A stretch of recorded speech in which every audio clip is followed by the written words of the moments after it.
마가복음 6장입니다. 1절부터 29절 중간 좀 반을 나누는데,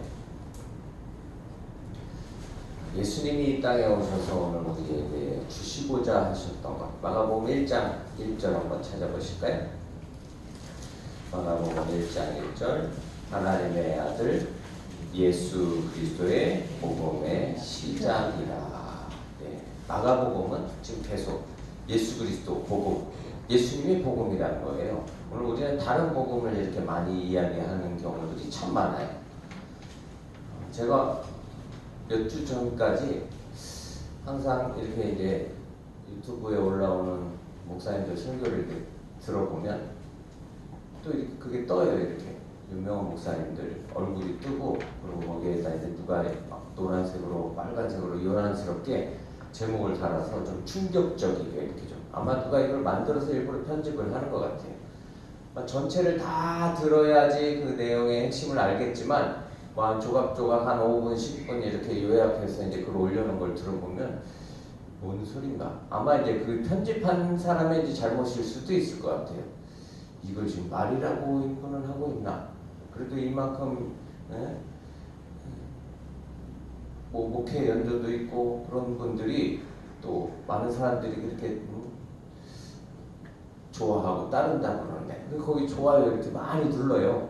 몇천 명, 몇십만 명씩 보는 것도 있고 몇만 명씩 보는 것도 있고. 그런데 그걸 보면서 근데 이제 한참 후에 이거 편집한 사람이 이런 걸 이렇게 요만큼 편집해서 뭔가 이렇게 자기가 그걸 가지고 뭘 하려고 그러는지는 모르겠지만 그런 문제가 있겠구나. 그런데 또 그분 설교하신 분이 또 그런 설교를 했으니까 또 그 내용이 거기에 또 고스란히 그대로 있는 거 아니에요?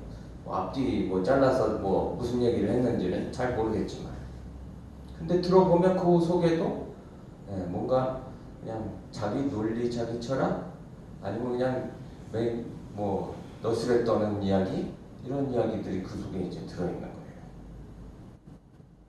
그래서 제가 올해 참 귀한 설교를 찾았어요.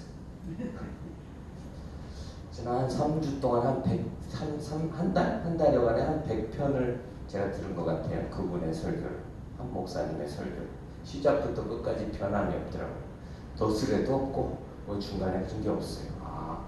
이런 복음이 있었구나. 그런데 또 놀라운 건 그건 사람들이 듣지를 않아요.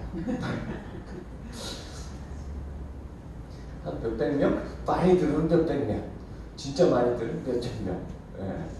말 같지도 않은 너스레 떨면서 자기 그런 자기 자기 그냥 개인의 삶에 대한 그 이야기를 간증이라고 하는 그런 것들은 수십만 명, 수만 명씩 듣는데, 이 귀한 설교는 왜 이렇게 사람들에게 홀대를 받을까?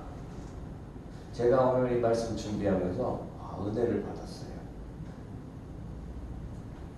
그런데 저는 그게 보이고 들리는 게 너무 감사한 일이더라고요. 많은 사람들이 다 좋아해야 될 필요가 없는 거였구나. 그리고 그 너스레다는 거에 수많은 사람들이 좋아요 하는 것이 그게 오늘 우리의 현실이고, 그런데 그게 한국교회 저런 목사님들이 영향력을 끼치고 있는데 저런 말씀을 왜 저기서 이렇게 나와서 이렇게 하실까? 그것도 당신의 목회 강단에서 그게 답답했는데, 제가 오늘 이게 답답할 이유가 없는 거라는 사실을 오늘 깨달았어요. 오늘에서야. 감사한 일이었는데 그냥 매 답답함으로 살았더라고요. 지금까지.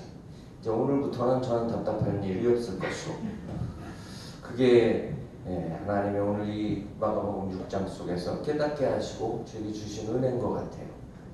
그 은혜가 잘 전달이 돼야 될 텐데. 자, 예수님은 복음 주러 오셨죠? 복음이 뭐라고요? 예수님이 복음이에요. 그럼 다른 복음이 너무 많아요.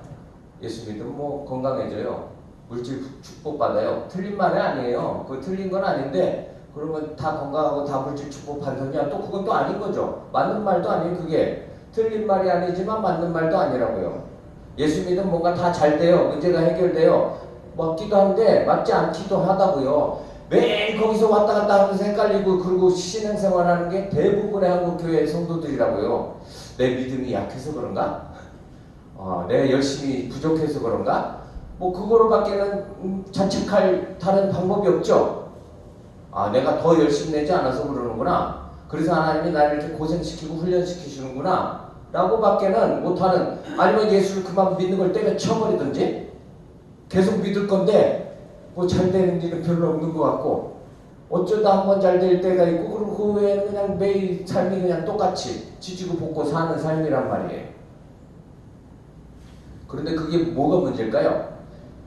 복음을 잘못 전해 들어서 그런 거고 잘못 전해서 그런 거예요. 예수 믿으면 다 잘 사는 게 아니에요. 세상의 기준으로 잘 먹고 잘 사는 거하고 예수 믿는 거하고 아무 상관이 없는데, 건강도 예수 믿는 거하고 아무 상관도 없는데, 그런데 내가 병 들어서 뭔가 하나님 앞에 죄 지어서 내가 병 들고 아픈가? 물론 연세가 드시면 그게 당연하다고 점점 받아들이시게 되지만, 제가 지난주 네팔 우리 학생들하고 강의를 한 주간 하는데요, 처음으로 강의하는 시작부터 끝까지 돋보기를 쓰고 강의를 했어요. 제가 지금까지 살면서 처음이에요. 야, 내가 이렇게 망가져가나? 처음에 막 힘들더라고요. 돋보기를 안 쓰면 이게 저쪽에 앉아서 강의를 하는데 영상으로요. 안 보이는 거예요, 안 보여요. 그럼 제가 하나님, 제가 이렇게 눈이 병 들어가고 망가져야지 그렇지 벌써 회개해야 될까요? 네? 그렇게 회개하시고 돋보기들 쓰셨어요? 궁금해서 여쭤보는 거예요, 진짜. 멀리 있는 거 잘 보여요. 멀리 있는 건 아주 뚜렷하게 선명하게 잘 보이는데, 이 성경책 잘 보일 때 좀 더 볼 걸. 그렇게 회개해야 될까요? 지금이라도 돋보기 쓰고 잘 보면 돼. 회개하고서 또 안 보고 그럴 게 아니라. 복음은 예수예요. 예수님 복음이라고요. 예수님이 전해주신 복음이 뭐예요? 우리를 구원하시기 위해 이 땅에 오셨죠. 우리 죄를, 나의 죄를 다 뒤집어 쓰고 십자가에 죽으셨고, 사흘 만에, 장사 지낸 지 사흘 만에 다시 부활하셔서 부활의 첫 열매가 되셔서 오늘 우리에게 뭘 약속해 주세요? 부활 영생을 약속해 주셨어요. 믿으면 받는다. 그게 복음이라고요. 그런데 그 뒤에 너무 여러 가지, 뭐 사람마다 다 다양한 삶의 형편에 있는데 너무 여러 가지를 마치 그게 답인 것처럼 갖다 붙인 것들이 오히려 복음을 왜곡되게 만들었죠. 그게 오늘 한국교회의 현실이기도 하고, 또 복음을 전하러 나가는 이들의 현실이기도 해요. 자, 복음, 예수님 앞에서, 복음 앞에서 오늘 6장에 읽은 본문 속에요, 1절부터 29절에 예수님을 앞에 두고 복음이신 그 예수님 앞에 인간이 어떻게 반응하는지, 그 반응의 길이 두 길로 갈라진다는 것을 보여줘요. 뭐 중간은 없죠. 예수 믿든지 안 믿든지 그것밖에 없는 거예요.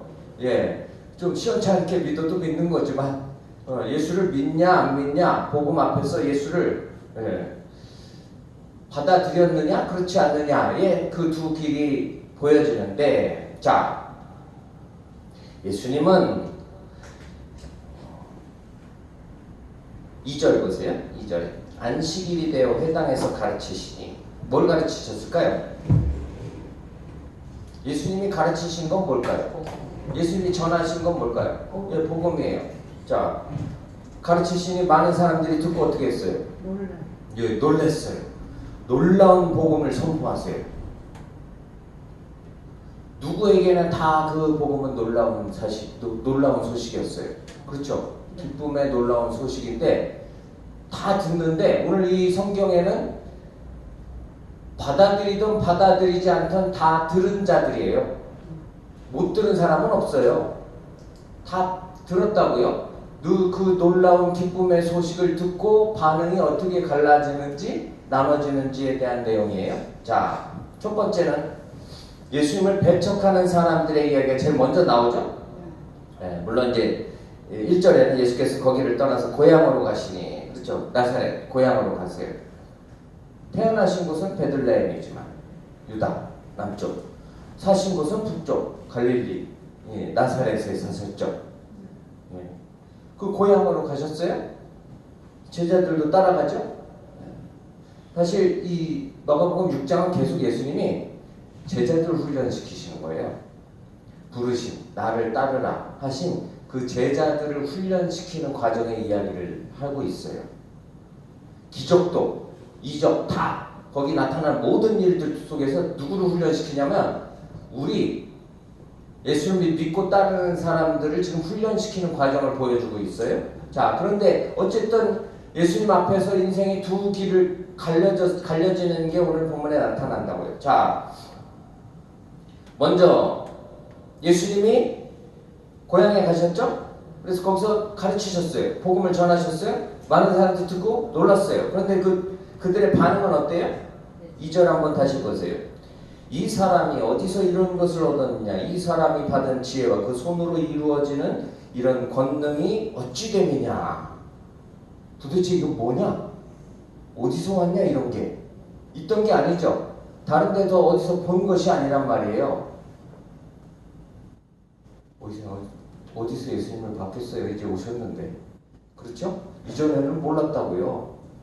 이전에는 복음을 직접 본 적이 없어요. 복음을 직접 그 주님께 들은 적이 없잖아요. 이제 들었어요. 자, 그런데 그들의 반응이 어땠어요?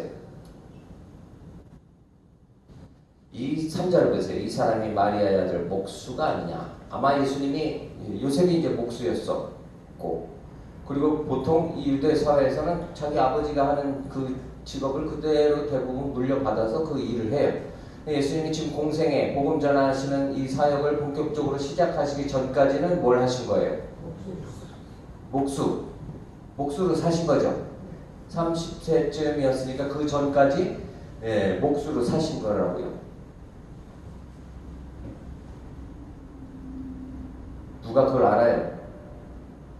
고향 사람들은 다 알잖아요. 그 동네 사람들이니까 다 안다고요. 야, 저 예수 목수 아니냐? 요셉의 아들? 근데 오늘 여기 성경에는 요셉의 아들이라고도 안 해요. 요셉이 이미 죽어서도 그럴 수 있지만 마리아의 아들, 마리아의 아들이라고 말해요. 우리는 엄마 이름을 들어서 누구 아들이라고 하면 그 엄마가 기분 좋을 일이지만 여기서는 좀 무시하는 거예요. 무시하는 거. 마리아의 아들이라는 의미는 특히 유대사에서 여자는 사람 숫자에 들어가야 안 들어가요? 사람 숫자에 들어가지 않는 그 여자의 이름 다 누구의 아들이라고 그래요? 그 아버지의 이름을 들고 그 아들이라고 말하죠. 마리아의 아들이라고 하는 건 사람 같지도 않게 여기는 거예요. 자, 그리고 또 뭐라고 그래요? 목수이고 그 형제, 그 동생들 있죠. 예수님이 이제 첫 아들이었으니까 야고보, 요셉, 유다, 시몬의 형제가 아니냐. 물론 나중에 하나님이 이 야고보를 통해서 야고보서를 기록하게 하세요. 유다를 통해서 유다서를 기록하게 하세요. 처음엔 예수님 믿었어요? 안 믿었어요? 그들도 안 믿었어요. 귀신 들렸다고 말리로 쫓아다녔던 형제들이에요. 왜냐면 자기 형이니까. 자기의 형제의 형이니까. 그리고 자기 아버지 목수의 아들이었으니까. 마리아의 아들이니까. 믿기가 쉽지 않았다고요. 이 이름들을 기록하는 이유도 있어요. 누가 선택하신다는 거예요? 믿고 안 믿고를 누가 선택하신다고 그럴까요? 우리는 우리가 선택했다고 생각해요. 오늘 이 성경은 그게 아니라는 걸 말해주는 거. 우리가 선택하는 게 아니에요. 주님이 우리를 선택하시는 거지. 안 되는 건 바꾸어서라도 바꿔서라도 구원에 끌고 가신다는 거예요. 자, 그 누이들도 있어요. 누이들도 있어요. 그 누이들이 우리와 함께 여기 있지 않냐. 아마 누이들이 이미 결혼을 했을 수도 있고. 그러면 그 같이 집안이겠죠. 뭘 안 되는 거예요? 예수님의 삶을 보고 자기들이 예수님을 안다고 생각하는 거예요. 목수의 아들, 마리아의 아들, 목수였고 마리아의 아들이었고 그 형제들, 그 누이들은 우리하고 지금 같이 살고 있고 예수님의 육신의 삶을 보고서 예수님이 누구신지에 대해서 안다고 생각하는 이들. 너가 예수를 알아? 우리가 예수를 알지 않냐? 그래서 뭐예요? 그래서 배척했대요. 그래서 배척하는 거예요. 오늘도 예수님을 잘 모르는데 아는 척해서 잘못 복음이라고 복음도 아닌 것을 전하니까 다른 사람들이 그걸 보고서 배척을 하는 일들이 일어나요. 자기도 배척하고 있는지도 모르고. 자, 그 다음에 보세요.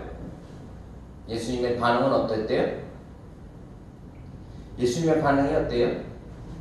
자, 예수께서 오늘 이 지금 4절의 핵심은 예수께서 말씀하셨다예요. 무슨 말씀을 하셨는가? 이제 그 내용이고. 예. 뭐 자기 선지자가 자기 고향에서는 뭘 받은 적이 없어요. 예, 존경받는 일이 없어요. 딴 데 가서 다 존경받지.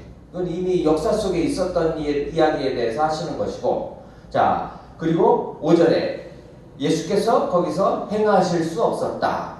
이게 핵심이에요. 뭘 행하실 수 없어요? 행하실 수 없었던 게 중요한 거예요. 뭐 여러 가지 기적, 이적을 나타내실 수 있는 능력이 예수님에게는 있어요, 없어요? 있어요. 근데 왜 행하실 수 없었을까요? 네. 믿지 않는 자들, 배척하는 자들에게 예수님이 강제로 행하실 이유가 없는 거죠. 그래서 행하시지 않으신 거예요. 그들이 받아들이지 않았어요. 그들에게 자유가 있었기 때문에. 우리는 내 자유로 받아들이지 않겠다. 아담과 하와는 그 자유를 가지고 뭘 해요? 타락을 해요. 그래서 우리에게 죄를 물려줬다고요. 오늘 우리도 여전히 우리에게 주어진 자유를 가지고 뭘 해요? 죄나 짓고 앉아있지. 자유를 가지고 예수님을 잘 따라요? 믿어요? 아니요. 오늘 이 성경은 그 얘기를 하고 있잖아요. 인간은 절대 복음을 받아들일 생각이 없어요. 아직도 나는 내가 교회를 선택하고 내가 예수 믿기로 결심하고 내가 작정해서 그래서 내가 예수 믿은 거야 라고 생각하면은 아직도 한참 또 더 가야죠. 물론 주님 버리시진 않겠지만 더 그 훈련 연단의 과정을 잘 통과해야 되는 것이고. 자, 6절에 예수님의 반응이 나와요. 그들이 믿지 않음을 이상하게 여기셨더라. 참 이상한 일이죠. 구원해 주시기 위해서 죄에서 자유를 주시려고 오셨는데 여전히 반응은 뭐예요? 여전히 죄된 반응을 가지고 있어요. 언제까지요? 십자가에 못 박아 예수님을 죽일 때까지. 그게 인간이 할 일이라고요. 제자들은 다 모른다고 도망칠 그 집까지 할 때까지. 그게 우리가 하는 반응인 것이죠. 조금만 어려운 일이 있으면 왜 그러면서 하나님 앞에 원망하고 불평하고 따지는 그 죄를 늘 짓고 살아가는 그게 우리 모습이라고요. 자, 인간은 복음을 원하지 않아요. 예수님을 원하지 않다고요. 우리는 그냥 잘 먹고 잘 산다니까 어쩌다가 끌려 나와서 오늘 여기 이 지경까지 된 거지. 어쩌다가 예수 믿는 집구석에 태어나가지고 할 수 없이 살다 보니까 여기까지 된 거지. 아니신가 본데. 저걸 그래다가 어쩌다가 저는 이렇게 된 거예요. 저는 이렇게 이루고 싶지가 않았어요. 여기 해로같이 살고 싶었지. 이 뒤에 나와. 어려서 엄마하고 저 서울에 초등학교 때였는데 중학교 때였지. 고4인 것 같아. 초등학교 중학교 6학년이나 아니면 중학교 1학년 명동에 롯데백화점 갔는데 유리관 안에 밍크코트가 걸려져 있는데 5천만 원이. 제가 초등학교 6학년 때 거기 5천만 원이 써붙었어요. 그 백화점에서 아마 제일 비쌌었던 것 같아. 지금도 그때 기억이 생생해요. 엄마 손잡고 엄마 내가 돈 벌어서 사줄게. 내가 이걸 사줄게. 진짜 그 마음이었고 그 마음을 버린 게 얼마 안 됐어요. 얼마 안 됐다. 5천만 원짜리 링크코트 보신 적 있으세요? 그 30년 정도 됐네. 40년 전에 5천만 원이었으면 웬만한 집보다 비싼 거예요. 제가 서울 살 때도 서울의 집값보다 더 비쌌을 거예요. 멋있어요, 진짜. 아마 개아씨가 훔친 코트 같았을 거예요. 그랬었던 것 같아. 그러니까 개아씨 될 뻔했죠. 오늘 하나님이 찌그러뜨려서 이렇게 여기 안 서게 하셨으면 어디 가서 개아씨 짓거리를 하고 다녔을 거예요. 자, 아니면 헤어처럼 살았던지. 14절부터요. 29절까지 헤롯과 관련되는 이야기, 헤롯의 집안에 있는 이야기. 헤롯은 왕이었죠, 그때 당시. 갈릴리의 분봉왕이에요. 헤롯 대왕이 있었어요. 헤롯 대왕은 예수님이 태어나실 때 동방박사들한테 지금 나 지금 막 낳은 아기를 다 잡아 죽여라. 메시아가 왔다는 소식을 듣고, 구원자가 왔다는 소식을 듣고 어떻게 해요? 왕이 아기를 다 죽이래, 남자들. 그게 왕이 한 짓이라고요. 헤롯 대왕. 오늘 이 헤롯의 아버지. 그런데 그 큰아들은 헤롯 아켈라오는 유다 지역, 사마리아 지역, 남쪽 지역을 다스렸어요. 그러니까 대왕 시절에는 이 헤롯 왕이 다 다스렸지만, 이제 아버지가 죽고 헤롯 대왕이 죽고 나니까 이제 아들들한테 그 지역을 나눠서 다스리게 한 거예요. 남쪽 유다와 사마리아 지역은 헤롯 아켈라오가 다스렸는데, 지금 오늘 예수님의 고향, 여긴 촌동네잖아요. 여기 촌동네라고요. 유다가 수도잖아요. 예루살렘에 있는 유다 지역이 수도고, 지금 여기 북쪽 갈릴리 여기는 촌이에요, 촌. 여기는 오늘 이 헤롯 안티파스가 다스리는 거예요. 이거는 서자예요. 서자. 부인이 여럿이 있었던 거지. 그 중에 또 다른 아들, 다른 작은 아들한테 이제 이 갈릴리 지역의 분봉왕으로 다스리게 한 거예요. 물론 그 집 구석이나 다 똑같은 집 구석이지만, 아주 여기 이 역사 속에 이름을 남긴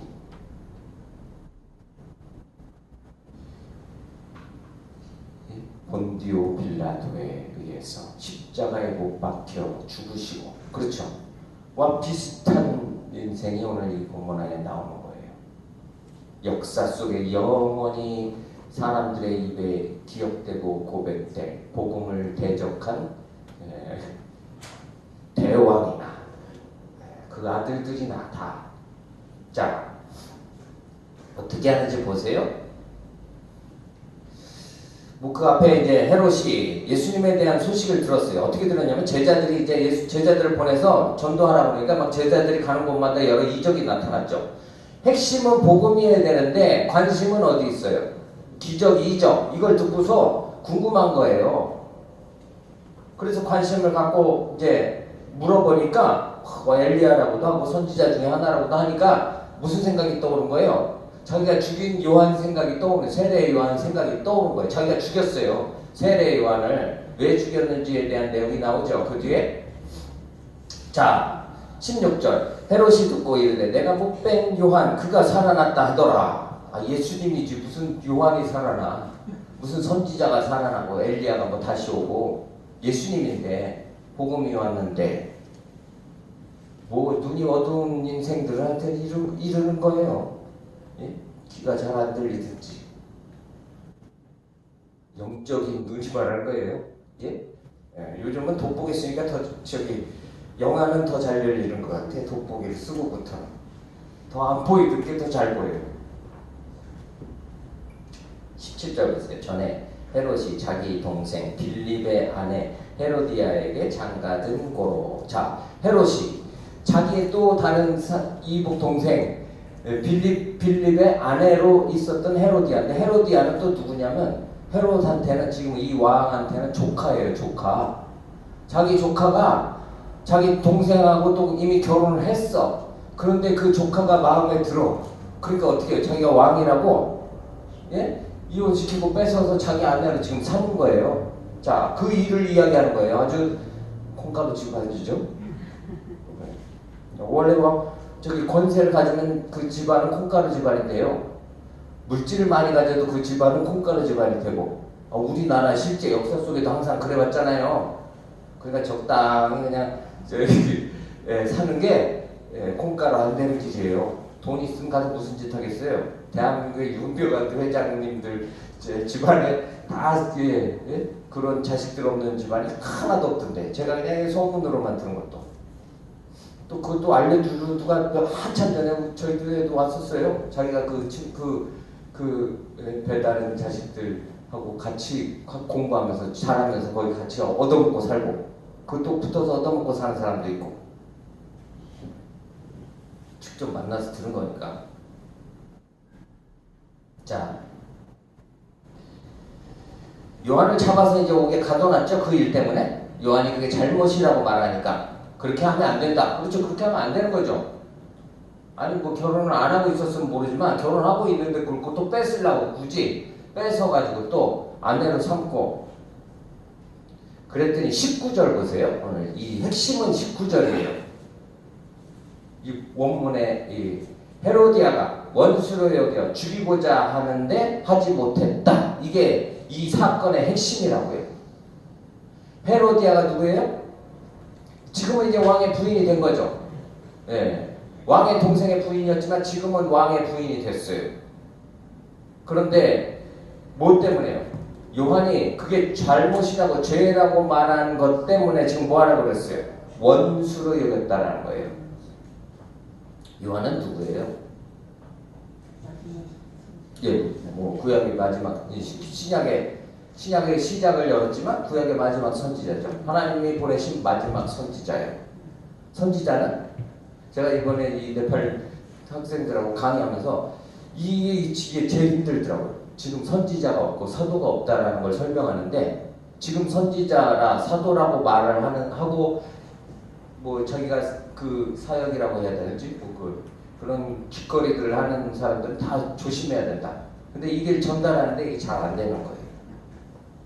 쉽지가 않더라고요. 뭐 통역을 해야 되니까 우리 말로 하면은 선지자는 필요 없어요. 이제 지금 선지자가 있다 그러면 돼야 안 돼요. 선지자는 없어요. 구약 성경이 끝나면서 선지자는 끝난 거예요. 선지자적 사역을 하는 이들은 있지만 하나님의 말씀을 기록된 하나님의 말씀을 믿죠. 직접 받는 게 아니라고요. 기록된 신구약 하나님의 말씀을 선지자적 사역으로 오늘 우리가 해야 되는 것은 오늘 우리에게 주어진 사명이지만 자기를 선지자라고 말하는 건 무식하든지 아니면 그거는 매우 경계해야 될 사람들이라고요. 왜냐하면 선지자의 말은 누구의 말과 같다고 그랬어요? 하나님의 말씀과 같은 말이기 때문에 그래요. 그래서 아무나 선지자라고 하는 게 아니고요. 사도의 말은 그리스도의 말씀과 같은 거예요. 그래서 지금은 선지자, 사도라고 말하는 이들이 있으면 돼요, 없어요? 돼요, 안 돼요? 안 돼요. 왜냐하면 신약 성경도 이미 사도들로 인해서 완성됐죠. 구약 성경은 선지자들에 의해서 완성됐다고요. 그러면 오늘 내가 사도요, 선지자라고 말하는 것은 내 말이 하나님의 말씀과 같다라는 말이에요. 그러니 거기서 원하는 건 뭘까요? 내 말에 복종하고 순종하라는 거예요. 내가 하나님의 말씀을 가진 자니까. 그렇게나 써먹으려고 그런 자기가 선지자다, 사도다 말하는 거라고요. 알고 하면 이걸 뭐 마귀가 모르게 하니까 그런 소리를 하는 거지만 모르고 하는 것들은 무식한 것들이고 그게 많이 배운 건 못 배웠고 유명하거나 안 유명한 건 아무 상관없어요. 그렇게 하고 있는 인생들이 있으면 그것들은 하나님의 말씀에 대해서 무식하기 때문에 무지하기 때문에 하는 것이고 요한 마지막 선지자예요. 무슨 일을 해요?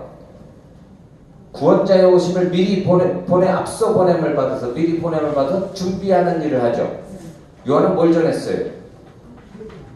복음을 전하죠. 회개하라. 전국이 가까웠느니라. 그게 뭐예요? 복음이죠. 복음. 복음을 전하니까 그걸 듣고서 어떻게 해요? 복음 전하면 듣고 회개하고 예수를 믿어야 되는데 죽이고자 해요. 원수로 여기 복음의 원수죠. 헤로디아는 그냥 요한의 원수가 아니라고요.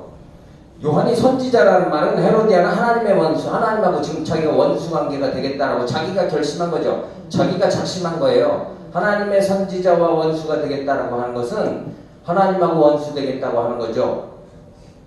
헤로디아가 알았을까요? 알아야 되는데 모르는 거예요. 알아야 되는 사람인데 모르는 거라고요.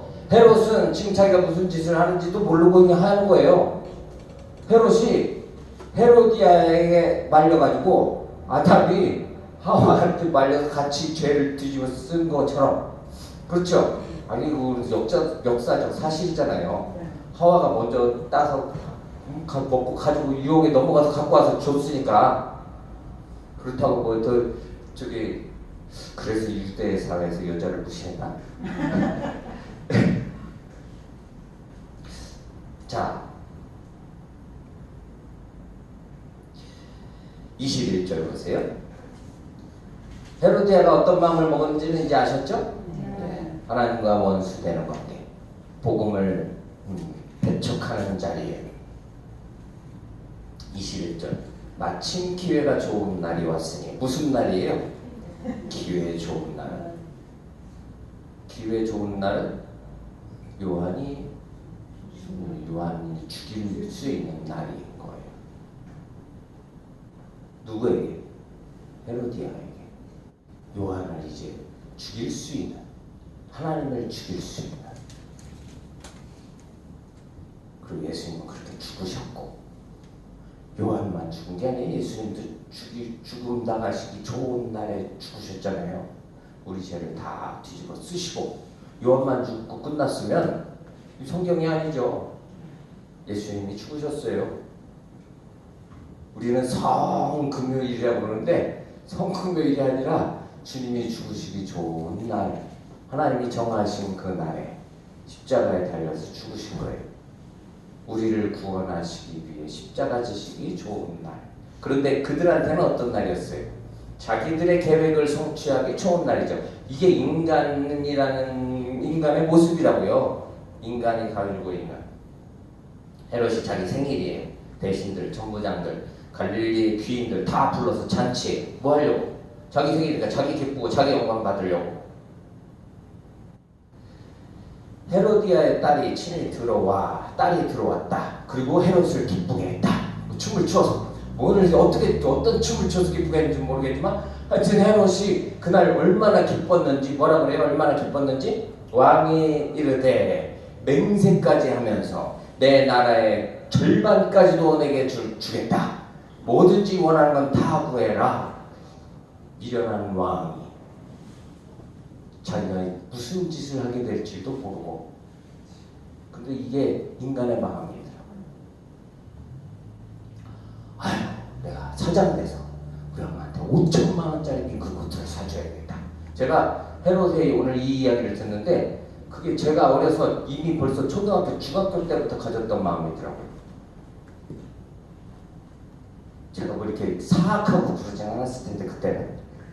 그렇다고 막 이렇게 순진하고 그러지도 않았었어요. 그런데 제가 아주 어렸을 때부터 그 마음을 가졌어요. 그러면 5천만 원짜리 옷 한 벌 사려면 전 인생을 바쳐서 그 한 벌 사는 건 그것처럼 어리석고 미련한 인생도 없겠지만 제가 그런 마음을 가졌겠어요? 그보다 훨씬 더 많이 벌어가지고 멋있게 가서 한 벌 딱 사서 그냥 엄마한테 입혀주고 싶은 거지? 뭘 몰랐을까요 그때는? 그때는 이 집이 마가복음 6장을 잘 몰랐었어요. 뭐 이렇게 누가 가르쳐 주는 걸 들은 적도 없고. 헤롯이 누구예요? 비록 분봉 아니지만 나사렛 갈릴리 찌그러져 있는 저 한 구탱이 다스리는 왕이지만 헤롯은 누구예요? 예? 헤롯이 누구예요? 지가 다스리는 나라는 그 시골 동네 거기에요. 이스라엘 전체가 아니라고요. 자기가 다스리는 거기에 절반이라도 떼어주겠다. 그런데 헤롯이 누구냐고요? 화를 내면 안 돼. 헤롯이 누구예요? 아니 이게 안 보이세요? 잘 안 보여요. 근데 잘 안 보여요. 저도 몇십 번 읽으니까 보이더라고요. 예? 헤롯이 누구예요? 헤롯 대왕은 누구예요? 제가 아까 헤롯 대왕부터 일부러 설명을 드렸잖아요. 헤롯 대왕은 누구예요? 헤롯 대왕이 동방박사에게 뭐라고 말해요? 예수가 어디 나신 구원자가 메시아가 어디서 나셨는지 자기한테 와서 알려달래. 뭐 하려고? 네? 아니죠. 내가 가서 경배하게. 그렇죠. 마땅히 그래야 되는 사람이라고요. 대왕이지만 이스라엘의 왕은 메시아가 오시면 그 앞에 가서 무릎을 꿇고 거기 경배해야 될 사람이에요. 대왕은 알고 있었어요. 그걸 알고 있었죠. 그러니까 동방박사에게 그렇게 말했죠. 그런데 자기 마음속으로는 죽일 계획인 거고. 자, 그 아들이지만 뭐 배다른 아들이 형제를 많이 줬으니까. 그러나 이스라엘의 왕은 다 뭐예요? 이스라엘의 왕이라고요. 그냥 왕이 아니에요. 세상의 권세를 잡은 자가 아니라 이스라엘의 왕이에요. 이스라엘의 왕. 이스라엘의 왕은 그 나라의 주인이 누구라는 사실을 당연히 알고 있어야 돼요. 지금도 아닌데 막 나눠주겠대요. 자기 거라고 생각하는 거예요. 그게 많은 그리스도인들이 똑같이 가지고 내가 벌어서 내가 먹고 내가 쓴다. 그런데 누가 뭐라 그러냐? 왜 헤롯 같은 짓인데 그런 짓을 해요. 좋은 거 먹을 수 있어요. 좋은 거 입을 수 있고 누릴 수 있어요. 다 누가 주신 것만 알면 돼요. 예, 하나님의 은혜로 나에게 웬 은혜로 이 호사를 누리게 하신지 주님 너무 감사합니다. 예전에 저기 필리핀의 마닐라에 선교하러 갔는데 그때 제가 이제 그때만 해도 30대였었죠. 30대. 저희를 안내해 준 분이 마닐라에 호텔을 잡았는데 마닐라 호텔을 잡은 거예요. 필리핀에서는 가장 역사적 전통이 있는 호텔이 마닐라 호텔인 거예요. 마닐라 호텔. 그보다 더 크고 잘 지어지고 시설 좋은 호텔이 많은데 마닐라 호텔. 근데 그 방을 오늘 우리 이제 갈 방을 알려주는데 방을 못 찾아요. 없어. 여기 눈에 보이는 이렇게 붙여져 있는 데는 그 방이 없어요. 근데 나중에 알고 보니까 어디 이상한 비상 엘리베이터를 또 가서 타야지 올라가는 맨 꼭대기층. 그 전체가 하나예요. 전체가 하나. 스위트룸이라고 그러더라고요. 저는 그때 스위트룸이라는 데를 살면서 그때 처음 가봤고 뭐 앞으로도 뭐또 가볼 일이 없겠지만 그 마닐라 호텔 맨 꼭대기층 전체가 하나예요. 예전에 박정희 대통령이 와서 거기서 자겠다고 했더니 어디 거지 같은 나라에서 와갖고 요구 감히 그리고 쫓겨났었던 그 호텔이래. 저희 이제 안내해준 분이 그렇게 얘기를 한 거예요. 70년대 박정희 대통령이 필리핀 마닐라 갔다가 그 호텔을 밤 잡으려고 했더니 어디 가난한 나라에서 와서 어디 감히 그냥 아무 데서 잤었으면 그런 수치를 안 당했을 텐데 영국 가서 롤스로이스 한 대 살려고 했더니 어디 가난한 거지 같은 나라에서 감히 우리 차를 그 자동차 만드는 회사인데 그 굳이 나라의 대통령식이나 되는 데 가서 그런 모욕을 들을 필요가 없잖아요. 그리고 역사에 그게 뭐 그렇게 저는 어려서부터 늘 들어왔어요. 그랬었다고. 그런 망신을 굳이 당하지 않아도 되는데 왜 그럴까요? 자기가 그럴 자격이 된다고 생각하니까 그러겠죠. 자기가 영광을 받을 자리라고 생각한 거예요. 헤롯은요. 오늘 이 헤롯은 자기가 그 영광의 자리의 주인이라고 주인공이라고 생각을 하는 거죠. 그럼 뭐밖에 할 게 없을까요? 우리는 하나님이 아주 꾹꾹 눌러서 끝까지 찌그러뜨려서라도 끌고 가셔서 구원을 이루실 거예요. 그렇죠? 네, 우리를 사랑하시니까. 근데 이렇게 하지 말라고 보여주시는 거죠. 헤롯같이 하지 말라고. 자기 생일이라고 다 불러놓고 누구 기쁘려고요? 자기 기쁘려고 자기 영광 받으려고 한 거 아니에요. 이스라엘의 왕이라고요. 이스라엘의 왕. 하나님께만 영광을 돌리며 살아야 되고 자기가 가져준 모든 것들이 다 하나님의 통치 아래 있고 하나님의 것이라는 걸 당연히 알아야 돼. 그리고 그 감히 헤로디아 같은 여인과의 관계 속에서 난 딸한테 그 나라의 반이라도 주겠다는 말은 감히 입에도 담을 수도 없는 그걸 알고 있는 이스라엘의 왕이라고요. 무슨 말씀인지 이해가 가시죠? 근데 이게 별로 중요한지 사람들이 잘 모르고 그냥 넘어가는 것 같아요.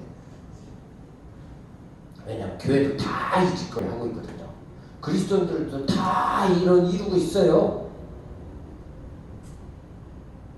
맹세까지 했어요. 자기가 맹세해서 어떻게 벗어날 방법이 없는 거예요. 자기 말에, 그렇죠? 자기 말이 자기 무덤이 되는 거죠.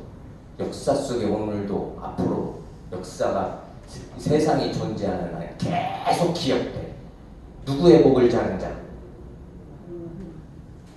헤로디아의 딸은 이름도 없어요. 그냥 딸. 얘는 가서 엄마가 시켜서 춤춘 거밖에 없어. 물론 거기에 사용되지만.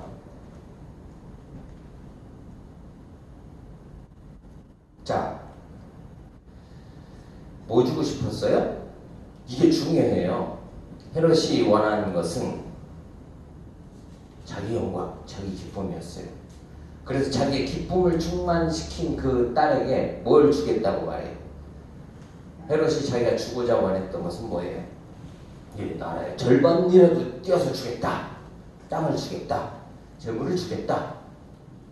권세를 주겠다. 자기 권세가 자기 건 줄 알았던 거죠. 그가 주게 되는 건 뭘 주게 될까요? 우리는 우리 자식한테 주고 싶은 걸 주면 안 된다는 걸 꼭 기억하세요. 제가 저희 아이들한테 뭘 주고 싶을까요? 그거 주면 제가 저희 어머니한테 주고 싶었던 거, 저희 아이들한테 주고 싶은 거 주면 헤롯 되는 거더라고요.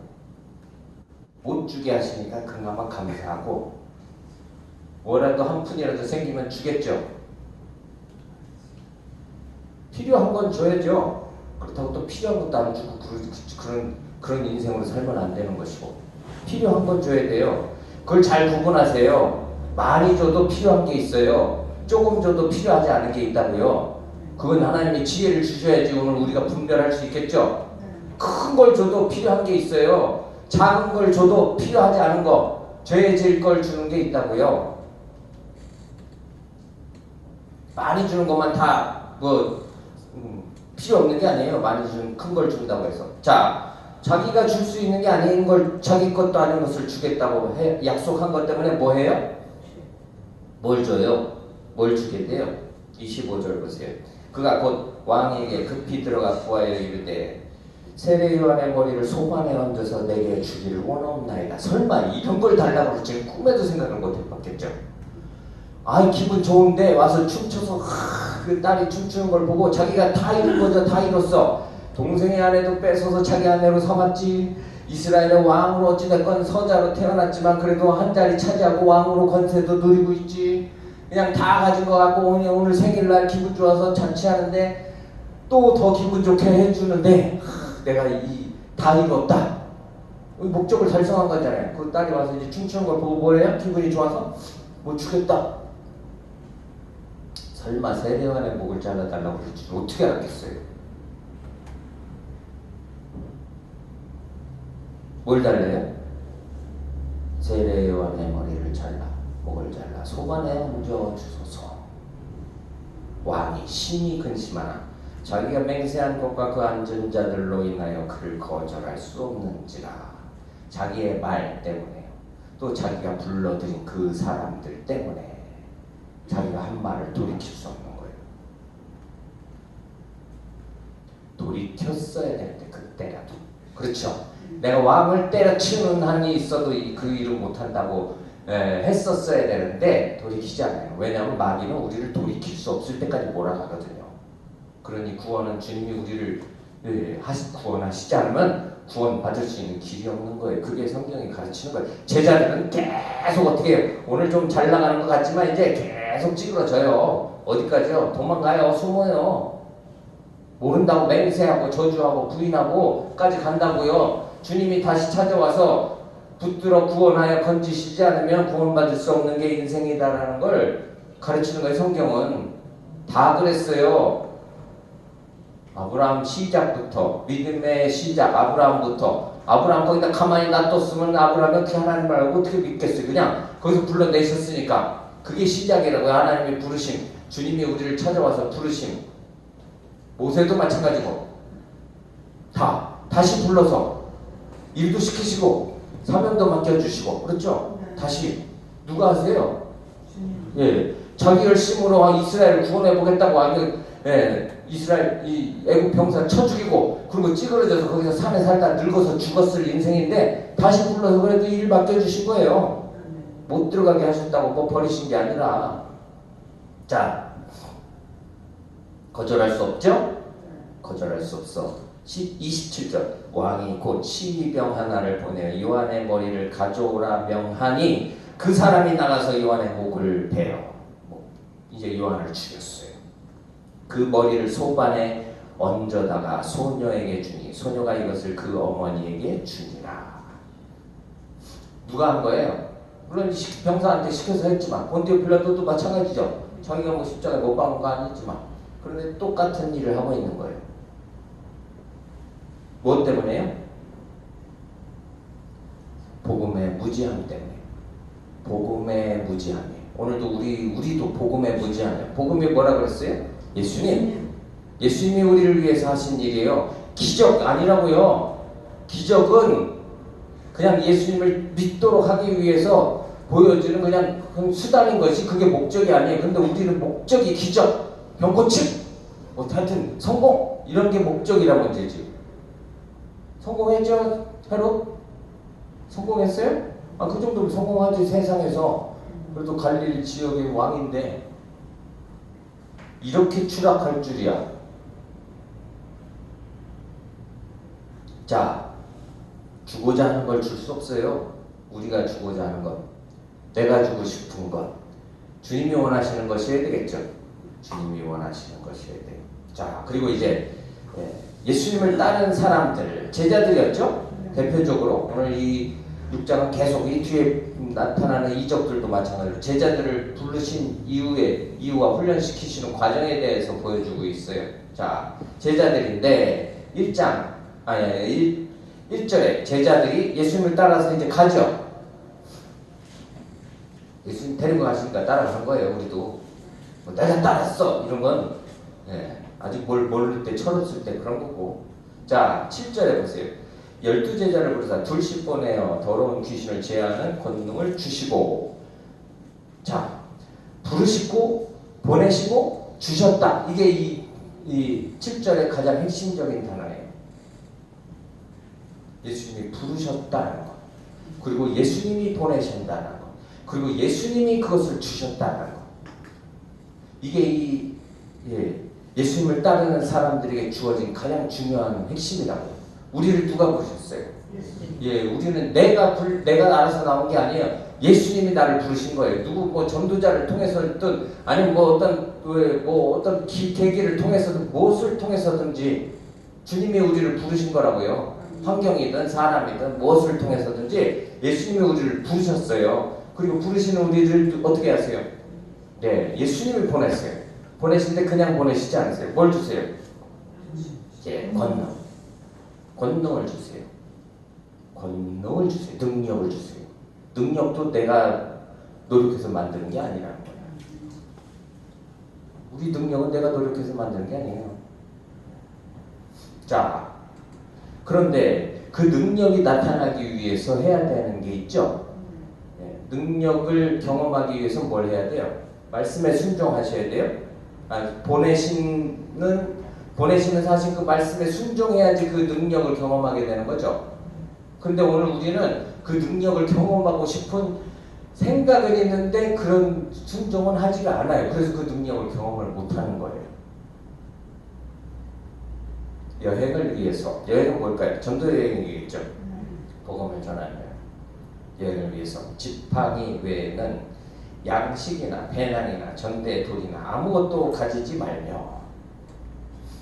참 힘들죠. 이렇게 하는 게 힘들어요.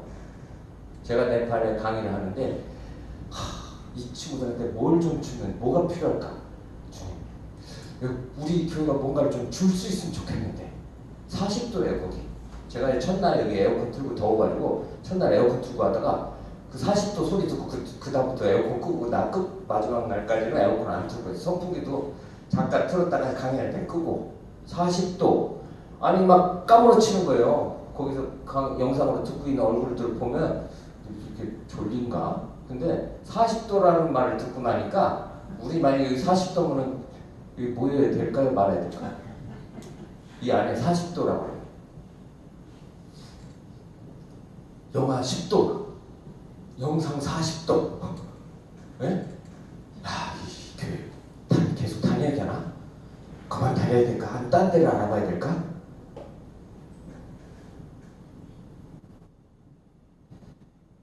너무 좋고 편하게 살자는 거 보니까 좋은 건지도 모르고. 그래도 그렇게 더운데 막 자기 뺨을 꼬집으면서 남자 학생 하나는 막 뺨을 꼬집으면서 듣더라고. 15살부터 22살이에요. 그 아이들이 15, 제가 나이가 많았으면 제가 막 제가 지금까지 어디 선교지 가서 이 사람들에게 뭐가 필요할까요? 우리 교회를 통해서 뭘 해주면 좋을까요? 라는 생각을 지금까지 한 번도 한 적이 없어요. 지금까지. 어디를 가도. 일본 가도 그랬고, 뭐 중국 가도 그랬고, 베트남 어딜 가도 그런 생각을 가진 적이 없는데, 지금 두 번째죠. 이 친구들 만남이. 2주간. 한 주간 두 번째 4월달, 지금 6월달 15살부터 22살이 제일 나이 많다니까 그런 마음이 들더라고요. 저희 아이들이 이제 저희 아이들보다 더 어리니까 그런 생각을 하니까 인간적인 생각이겠죠? 주님이 주신 감동인가? 기도 좀 해보세요. 그래서 응답을 받으시면 저한테 답을 좀 주세요. 저는 인간적인 생각이 주님 주신 감동인지 아직 헷갈려요. 자, 예수님 말씀을 드리니까 어때요? 아무것도 가지지 말래요. 아, 근데 선교지 갈 때는 그냥 옷 달랑 한 벌 입고 가야 되겠다. 네? 예전에 뭐 돈 안 갖고 왔다가 하도 갈시 받아가지고 다 실은. 또 하나는 또 자기네들이 원하는 대로 또 이렇게 막 뭐 안 했다고 거기서 또 멸시받고. 자, 10절 보세요. 이르시되 어디서든지 누구의 집에 들어가거든 그곳을 떠나기까지 거기 유하라.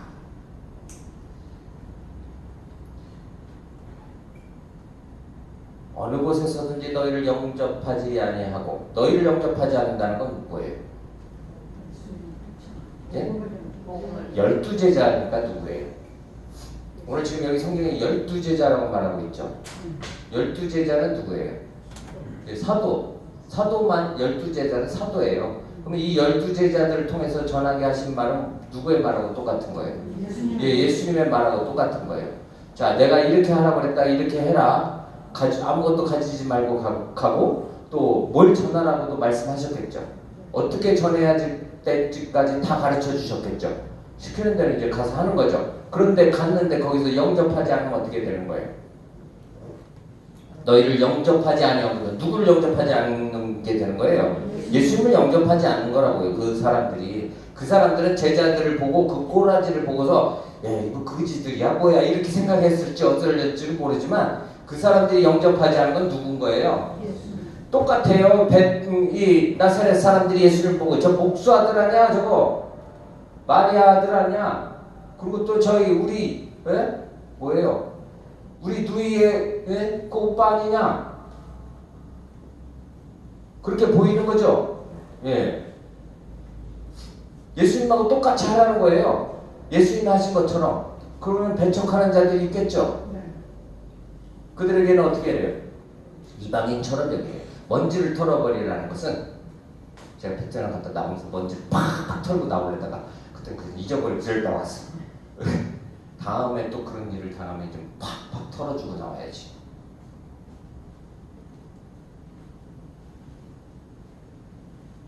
복음을 무시하고 예수의 이름을 경멸하고 교회가 그러면 돼야 안 돼요. 다른 걸 바라면 그렇게 된다고요. 다른 걸 바라보고 쳐다보고 나 안 도와주나? 라고 바라보고 있으면 목사건 선교사건 뭐 선교지에 있는 교회건 다 그렇게 거지같이 되는 거예요. 거지 같은 게 가난한 게 아니라고요. 털어버리래요. 자, 제자들이 나가서 뭐 했어요? 전했어요. 12절에 복음을 전하죠. 회개하라. 마가복음 아까 다시 1장 보세요. 예수님이 복음 전하시네요. 이 말 하라고 하셨겠죠? 마가복음 1장 15절. 이르시되 때가 찼고 하나님의 나라가 가까웠으니 회개하고 복음을 믿으라 하시더라. 그렇죠? 예, 회개하라. 이게 끝이 아니에요. 뭘 회개해? 회개하고 복음을 믿으라. 회개하고 누구를 믿으라요? 예수 믿으라. 회개하고 예수님을 믿으라. 이분이 예수님이 구원자시다. 우리를 보내시니 그 예수, 그분이 우리를 구원하실 구원자시다. 회개하라. 복음을 믿으라라는 거예요. 복음을 전했죠? 예. 마태복음 3장에 세례요한이 처음 미리 보내심을 받아서 전한 거예요. 복음, 회개하라. 천국이 가까웠다. 그리고 마태복음 4장 가서 예수님이 첫 복음을 전하셨을 때는 똑같아요. 오늘 제자들이 가서 전하라고 하신 내용도 똑같아요. 뭘 전하는 거예요? 복음 전하는 거예요. 복음을 전하는 거라고요. 예수, 복음을 전하는 것이죠. 예수님을 따르는 사람들은 뭘 전해야 돼요? 복음을 전해야 되는 것이죠. 예수를 전하는 거예요. 그 뜻을 가르치는 거고.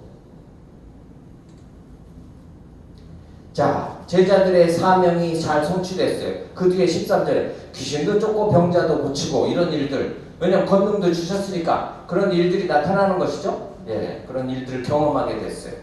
처음 보내심을 받은 이 사역 속에서 부르심을 받고 보내심을 받고 능력도 주셨고 이 첫 사역을 통해 이제 제자들의 사역이 시작됐죠. 성공적으로 잘 성취됐어요. 그런데 또 뭐가 있어요? 29절 보세요. 잘 안 보면 안 보여요. 잘 봐야 보이지. 시작은 있으면 뭐도 있을까요? 예? 시작이 있으면 뭐도 있어요. 예, 끝이 있어요. 우리는 전도자이라도 복음을 시작하면 끝도 있다고. 요한의 제자들이 듣고 와서 시체를 가져다가 장사하니라. 요한의 제자들이 요한의 시체를 장사했다. 요한은 어떻게 끝나요? 우리는 그냥 어떻게 억울하게 죽었다. 요한, 세례요한 억울하게 죽어요? 하나님의 계획 속에 그렇게 하는 거예요. 미리 보내심을 받았고, 그렇죠? 요한은 주님 앞에 미리 앞서 보냄을 받아서 뭐 한 거예요? 미리 복음을 전했어요. 미리 보내심을 받은 자, 그리고 이제 시작한 자, 그 마지막 끝의 결말은 예? 다 사명 마치는 거 끝나는 거예요. 이 땅에서 우리 사명이 있죠? 예, 잘 죽느냐 사느냐, 근데 결국은 다 죽어요. 예. 사명을 마치는 때가 있다는 거예요. 제자로서의 사명을 성취할 때가 있고 또 제자로서 사명을 마치는 때가 있어요. 우리는 영원하지 않아요. 우리 사명은 영원하지 않다고. 그리스도의 복음만 영원한 것이지. 예, 그 말하는 거예요. 부르신 그 주님만이 영원하신 분이지. 우리는 오늘 성공했네, 또 실패가 있어요. 그리고 마칠 날도 있다고요. 오늘 이 말씀 잘 기억하시고 복음 앞에서 우리는 어떠해야 될지, 예수님 앞에서 우리의 모습이 어떠해야 될지, 어떤 자세로 믿고 어떻게 따르고 어떻게 전해야 될지. 능력은 누가 주세요? 네, 주님이 주신대요. 어떻게 하면은요?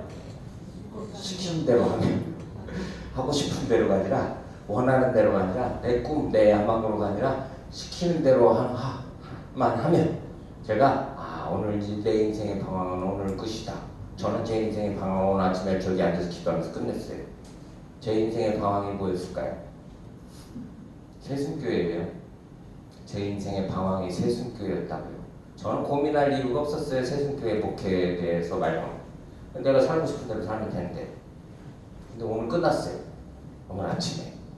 오늘 이 말씀을 준비하고 또 다시 기도하면서 시키는 대로 하면 되는데 잘하려고 하니까 10년 전에 어땠어요? 우리 10년 전에 임직하실 때 그때는 뭐가 될 것 같았었거든요. 예? 그때 저는 모르겠어요. 저는 이제 뭐가 되려나? 30대 50쯤 날개 펴야지. 그런데 40대 초반에 뭐 우리 교회 임직하면서 이제 뭐가 돼갈 것 같구나.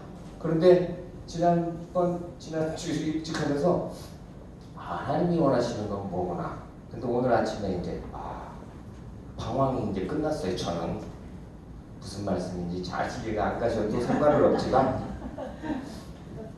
시키는 대로 하라는 대로 잘하면 되는 건데 뭘 저기 뭐가 많으니까, 그렇죠?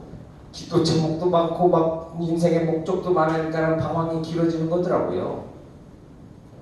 뭘 해야 될지도 알겠고 어떻게 해야 되는지도 알겠고. 전에는 왜 잘 몰랐는지 모르겠어요. 전에는 못 들었었던 것 같아요. 안 들렸었나 봐요. 안 보이고. 근데 이제라도 보이니까 참 얼마나 다행이고 감사한지. 주님의 말씀 잘 듣고 따르는 우리 교회 되시기를 바랍니다. 아멘.